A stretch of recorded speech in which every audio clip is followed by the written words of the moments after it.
ఆంధ్రప్రదేశ్లో పంచాయతీల ఆర్థిక బలోపేతంపై కూటమి ప్రభుత్వం ప్రత్యేక దృష్టి సారించింది. ఇందులో భాగంగా ఈరోజు పంచాయతీల ఆదాయ వనరులపై డిప్యూటీ సీఎం పవన్ కళ్యాణ్ ఉన్నత స్థాయి సమీక్ష నిర్వహించారు. ఈ సమీక్షలో పవన్ కళ్యాణ్ పన్నుల వసూలుపై ఆగ్రహం వ్యక్తం చేశారు.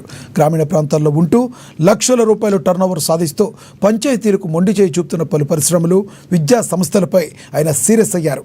సకాలంలో పన్నులు చెల్లించకుండా ఎగవేతకు పాల్పడుతున్న సంస్థల ఆటలు ఇకపై సాగవని డిప్యూటీ సీఎం హెచ్చరికలు జారీ చేశారు. Do you have any issues at a political level, at administrative level?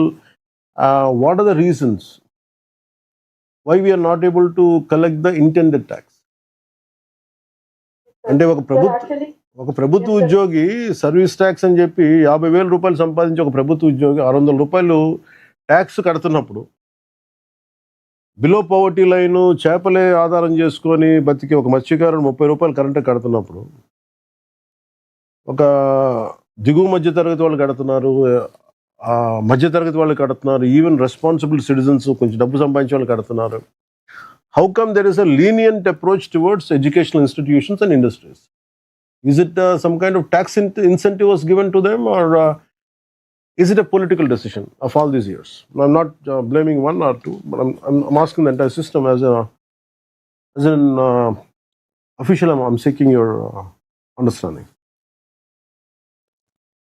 Sir, actually, sir, industries ki, commercial establishments ki, we had clear-cut guidelines ఉన్నాయి సార్.